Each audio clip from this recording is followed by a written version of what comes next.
Welcome to Between Two Speakers, where we chat about speaking, presentations, and communications. I'm Randy Ford. I'm a writer and storytelling strategist. You can find me at firststorystrategies.com. And hi, everyone. I'm Mariana Swallow. I'm a professional public speaking coach and workshop leader, and I also teach business and professional communications at Loyola University in Chicago.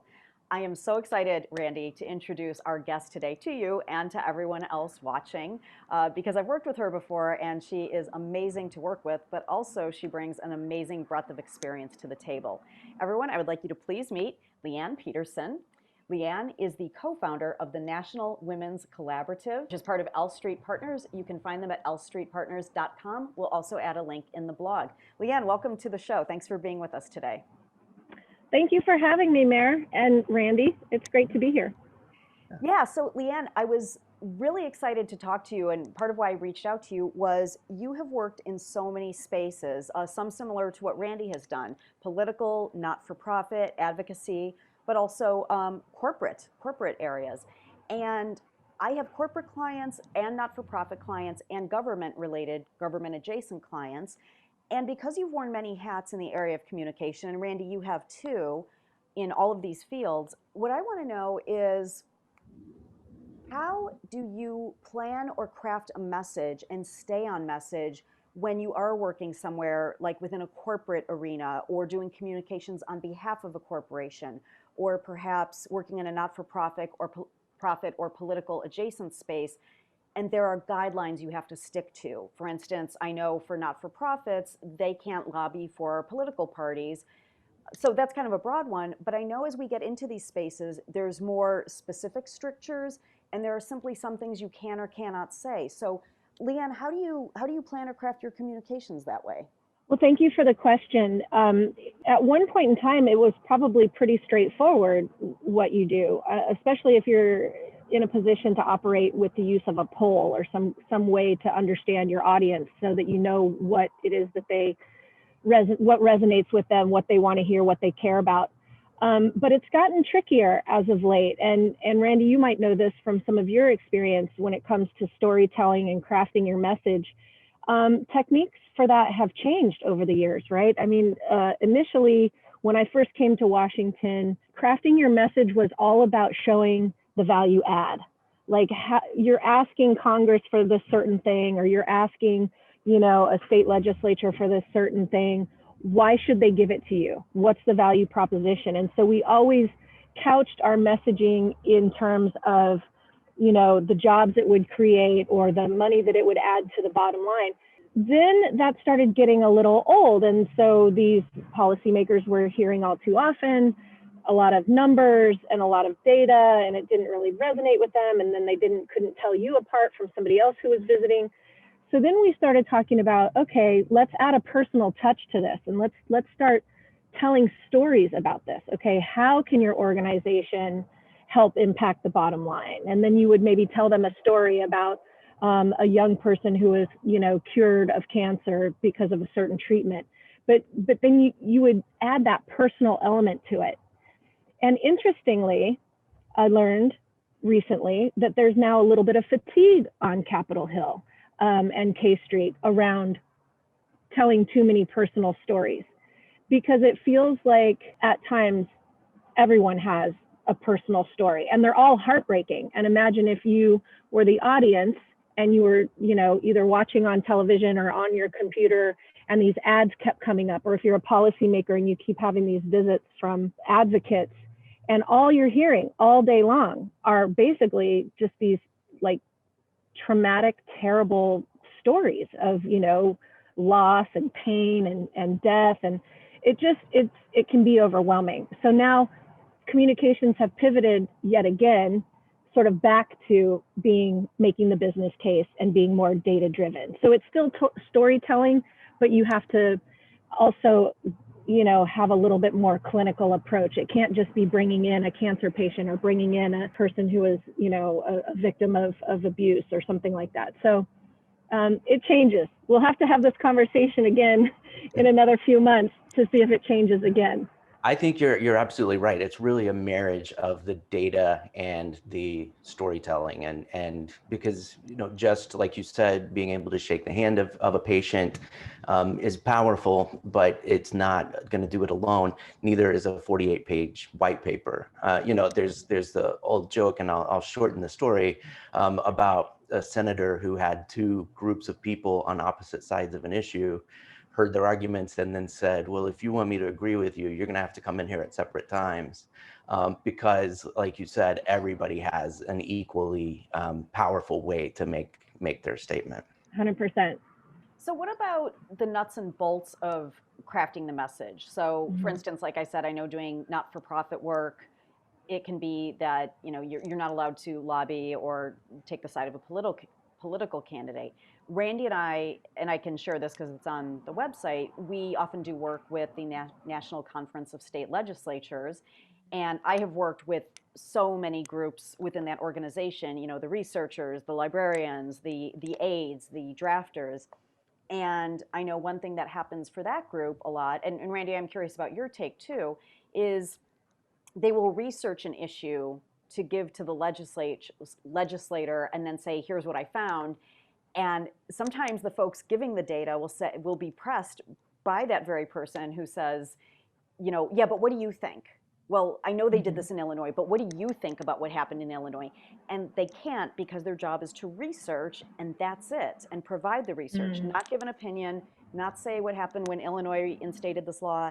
So what about the nuts and bolts? Like, how do you plan for the words you use? Or if someone is pressing you to do something that you really can't because your job doesn't allow it, how do you craft that message, and how do you stay on message? Oh, I love this question, because there are numerous tactics that we use, at least in the government relations area and the public affairs world. It's become quite in vogue to invoke subject matter experts.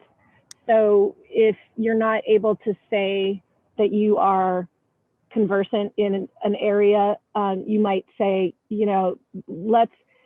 here's my message and here's what I want to convey to you, but if you'd like to drill down deeper, I'd be happy to set you up with a subject matter expert. Or you invite a subject matter expert to craft the message with you, just to make sure that you're hitting all the right points. Because it's a critical piece of the messaging, of course. With respect to, saying the right thing always and never stepping on yourself, that's gotten to be very tricky of late, because even when especially when you're talking about public policy, but even if you're talking about business related issues anymore, it can become political very quickly. People are very polarized right now. The last few years, there's been very high emotion around even the most basic conversations around a policy or a business initiative. So, my rule there is, if you feel like you're going out on a limb to say something, don't say it. Stick to what you know. Don't make up answers as you go along. Try to be as politically correct as you can. If you feel like using a quip or some kind of a witty remark, think twice, because it won't always be received the way that it's intended. People, especially in the corporate world, right? And I spent several years in public affairs for Volvo Group North America, that manufactures the big trucks and buses and things that you see on the roads. And the corporate world is very conservative when it comes to messaging. I mean, you only state the facts, you state them, with credibility and conviction, but just short of passion. There's not a lot of passion in corporate communications. And that is probably a little bit different scenario on the nonprofit side. And Randy, maybe you could comment on that. But in terms of your messaging on behalf of corporations, trade associations, other groups, right now, it's a gauntlet out there. So you just have to be really careful. Don't say anything too political. Stick to what you know. Don't make up answers as you go along. And those would be the nuts and bolts, I think, of crafting a good message. Yeah, I agree. If you're talking about a nonprofit or a trade association, for example, what you can say all comes down to really your place in the tax code. It's so specific what a 501c3 can say to somebody in elected office versus what a 501c6 can say.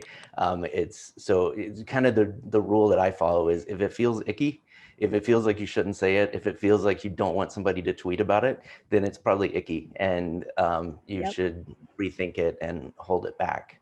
And you'll probably recall from your Washington, D.C. days where you also have the front page of the Washington Post test. So you never want to say something or do something that might land you up on the front page of the Post in disgrace. As somebody who was quoted in a negative story above the fold on the front page of the Post, I absolutely agree with you there. There was a time, I think, when all advocates and lobbyists and people working inside the Beltway or amongst state legislatures wanted to be as much under the radar as possible. And the 24-hour news cycle and the constant need for content all the time, and this notion of thought leadership has changed all of that, because now you have people, lobbyists or advocates who are specialists in their area, who are vying for those front page, as long as they're in a good way, those quotes on the front page, or these opportunities to do a podcast or a blog or to speak before a group. I mean, you know, thought leadership is king right now, and developing content has caused people who would normally be staying under the radar to even come out of the woodwork. Before we let you go, Leanne, will you tell us a little bit more about the National Women's Collaborative? Oh, thank you. Thank you for the question. Sure. The National Women's Collaborative is an initiative of my firm, the L Street Partners. We started it last year. It started as an actual workspace for women between opportunities to come and build their resume, keep their skills fresh, seek employment, use our resources in-house. And then when COVID caused our office to close, we turned into an online group. So now we are 1,000 members strong. We can be found on Facebook /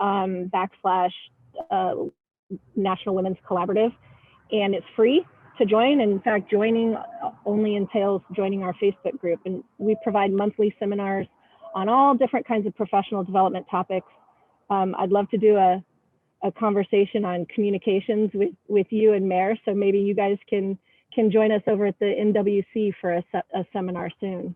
Sure. Yeah, we'd love to do that. Cool. Well, thank you very much for being here. It was great to meet you, and I know our viewers will be glad to meet you and hear your perspective as well. Yeah. Thank you so much for joining us today, Leanne, and thank you everyone for watching. This has been Between Two Speakers. I'm Mariana Swallow. And I'm Randy Ford. We'll speak with you next time.